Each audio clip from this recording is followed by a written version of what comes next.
Buenas noches, chicos. Pues hemos estado hablando a lo largo de este curso del tema de la geografía de México. Y ya habíamos definido el aspecto de la geografía de México en cuanto a que entendimos la geografía física, y ahora vamos a hablar de la geografía económica. Hablamos primero que la geografía física pues son todos estos elementos o estos compuestos o cómo está compuesto el aspecto territorial de una población donde vive un grupo social determinado.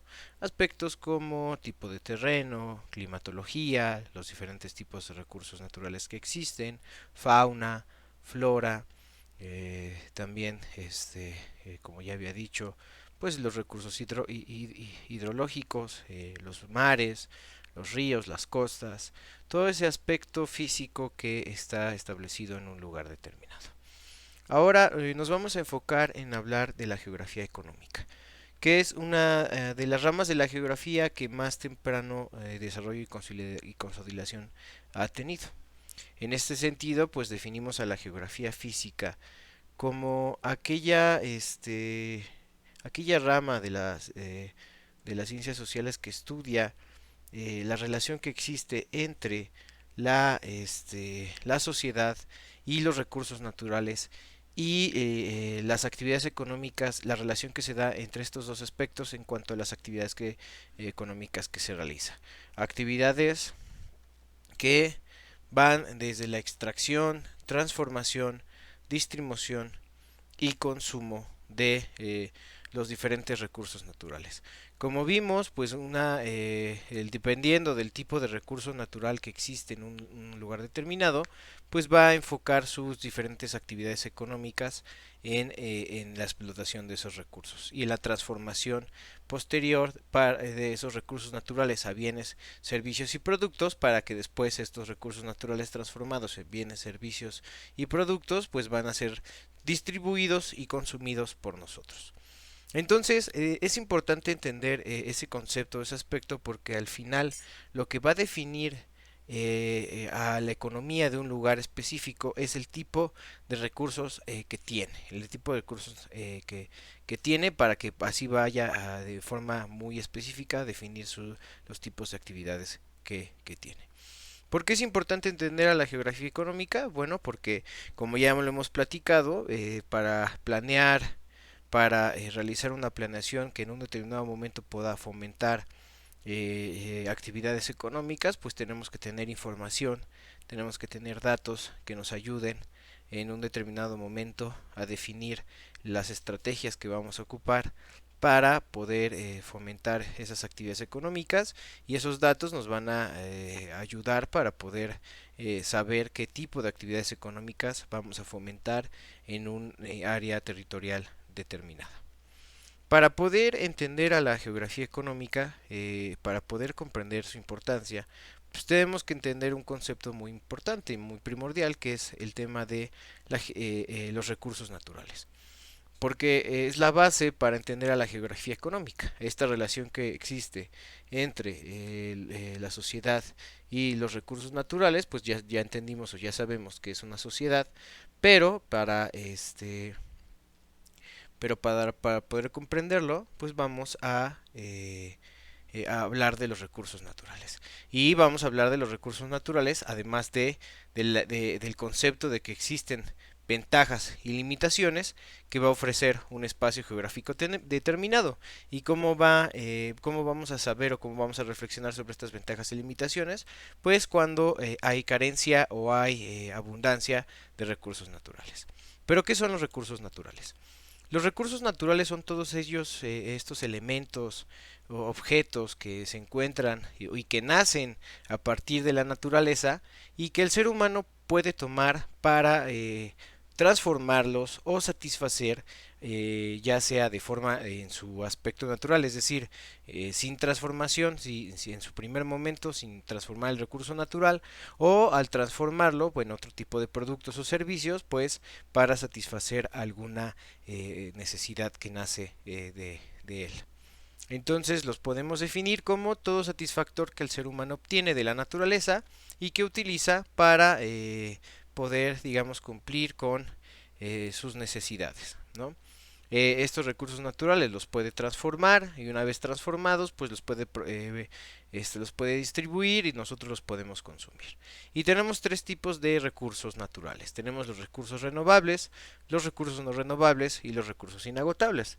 Los recursos renovables son aquellos que tienen un ciclo en el que se renuevan de forma pues natural, es decir que en un determinado momento, después de un lapso de tiempo no tan largo, pues el debido a que se se crean mediante un ciclo de creación, de nacimiento y de muerte y otra vez de nacimiento, pues por ese mismo hecho definimos como renovables, que son la flora y la fauna. En un primer momento, ¿no? También tenemos el ciclo del agua, por ejemplo, y una serie de recursos naturales que pues en este caso sabemos que son renovables que pueden ser explotados y repuestos de forma rápida. Los recursos naturales no renovables, pues son aquellos que tienen o tienen un ciclo de renovación demasiado largo, sí, muy extendido en el tiempo, es decir, que pasan miles y miles de millones de años para que puedan ser repuestos.